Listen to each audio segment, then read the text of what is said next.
Hadrian's Wall and all its forts may have been built by Roman legionaries such as this guy here, but it was manned and guarded by auxiliaries such as this guy. What's the difference between them? Well, he's a citizen of Rome. He isn't. The Roman Empire was made up of provinces, the lands of people that the Romans had conquered or adopted as client states. Legionaries were native citizens of Rome by birth and heritage, whereas auxiliary soldiers were native to those provinces and client states within the empire. It's unlikely that an auxiliary soldier would do his military service within his native province, which is why auxiliaries here in Britain were from places such as Syria, Spain and Dacia. Only after serving 25 years within the army or navy would an auxiliary soldier be granted Roman citizenship, as well as being given a small pension and land to farm.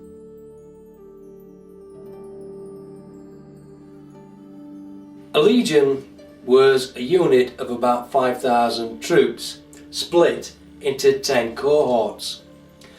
The first cohort was made up of the legion's best and toughest 800 soldiers, whereas the other 9 cohorts, well, they contained a little over 400 soldiers each of varying skills and abilities.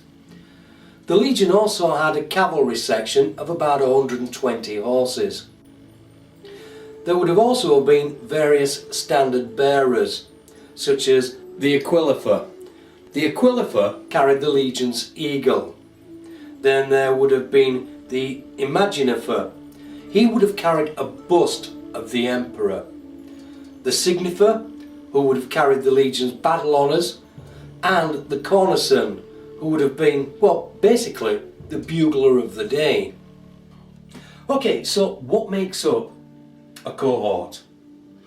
Let's start with the most basic unit within the legion, and that's a contubernum, which consists of 8 men. 10 contubernums form a centuria. Now a centuria is actually commanded by a centurion. 5 of these centuria, that's what forms a cohort, and each cohort is commanded by a chap called Pilus Prior.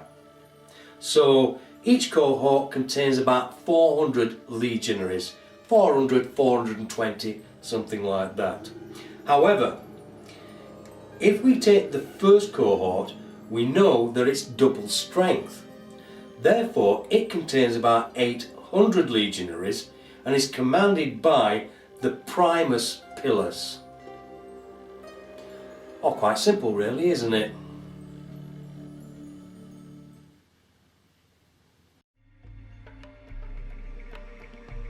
Leaving Steelrig behind, it's now an idyllic 4-mile walk from Magnus to Banner.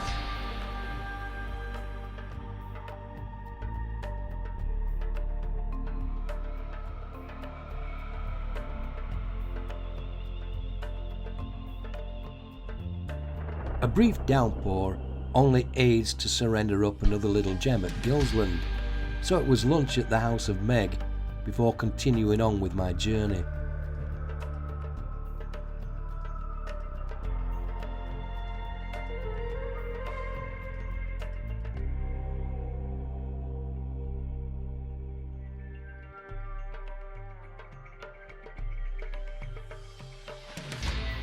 It's never a race to complete a walk. It takes as long as it takes. And as I sit by the River Irthing, I wonder what the Romans would have made of this modern bridge. Me?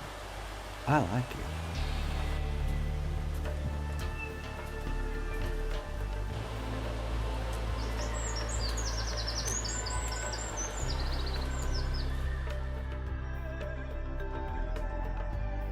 Now the Romans, they built a bridge that was a little bit more substantial.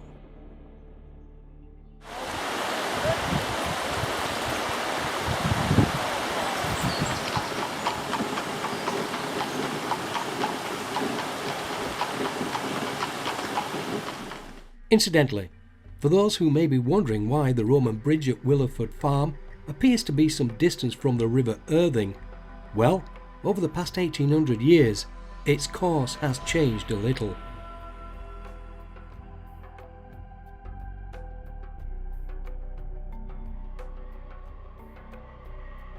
From the bridge at Willowford, it's up the steep embankment through Castle 49, taking time to enjoy the view before moving on to Banner. Banner, modern day Oswald, occupies the high ground above the valley through which runs the River Irthing. Banner, meaning spur, tongue or horn, is clearly a reference to this geological feature. The original fort was constructed from earth and timber around 112 AD, and it wasn't until some time after Hadrian's Wall had been built that this fort was replaced with a stone fort. Banner is one of those forts that you could really spend a lot of time talking about and exploring, but it's fair to say that the Channel 4 programme, Time Team, did spend some time here a few years ago, and it's a programme which is well worth watching.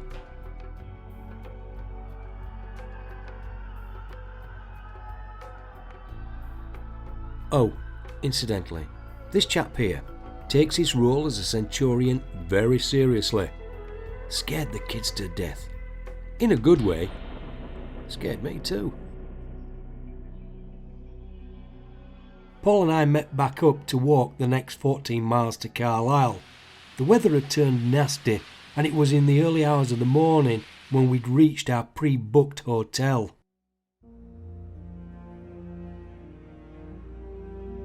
We grabbed a couple of hours sleep, but at the crack of dawn we hit the streets of Carlisle for a little bit of sightseeing.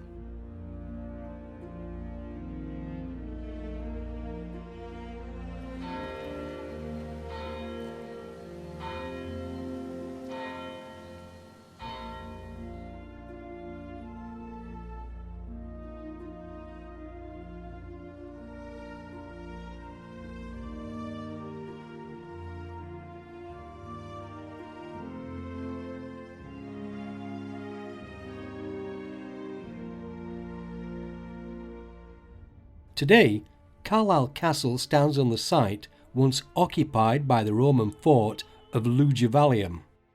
Built around 72 AD, it formed part of the Stangate defences. It was demolished in about 103-105 AD, but rebuilt in turf and timber.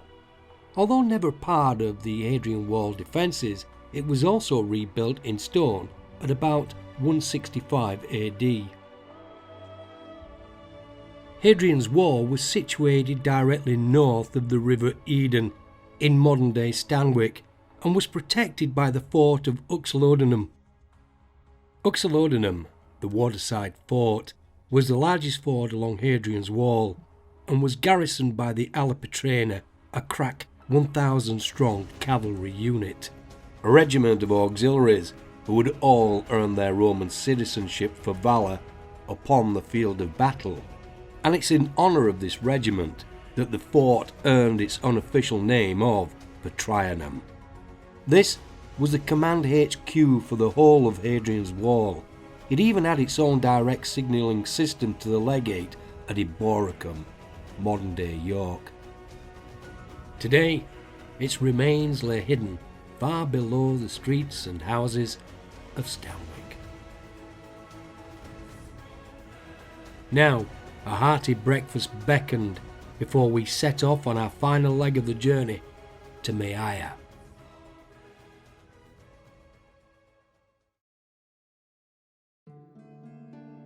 This was to be the last 11-mile stretch of the Hadrian's Wall walk, and no sooner had we left the city boundaries of Carlisle when the heavens opened. Rain fell like stair rods, and any notion of filming with our cameras was very quickly quashed. But I'll be honest, I don't mind this weather. I'm just glad I didn't have to wear any chainmail or armour. 5.5 miles from Stanwick, we come to the village of Brough by Sands. Now, being a Yorkshire lad, I would have pronounced it Borough by Sands, but I've been reliably informed that it is pronounced Brough. but the Roman legionaries knew this place as Abelava, the orchard. The fort measured some 500 feet north to south by 400 feet east to west and was built primarily to guard two Solway fords known as Peatwath and Sandwath. Nothing of the fort in its original state exists today, but who knows? It may have once looked like this.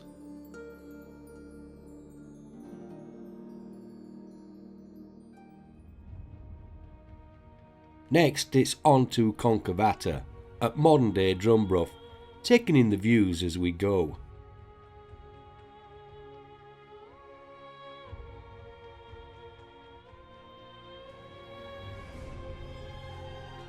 For me, Concavata's a bit of a strange one. It's only half a fort, measuring some 270 feet north to south and 316 feet east to west, and was built to guard the southern sections of the Solway fords of Sandwath and Stonewath.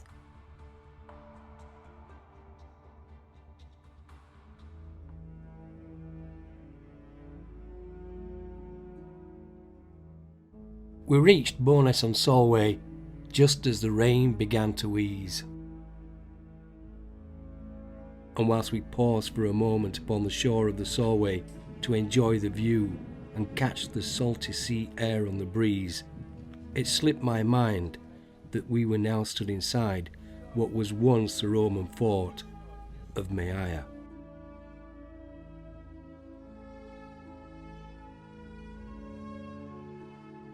Maiaia, the larger, a reference perhaps to it being the second largest fort along Hadrian's wall. It originally stood on top of a cliff and garrisoned a 1,000 strong infantry unit. Today, very little of the fort remains, and coastal erosion caused its north wall to fall into the sea many centuries ago. And as with all the forts along Hadrian's wall, all we can ever really do is try to imagine what they were really like.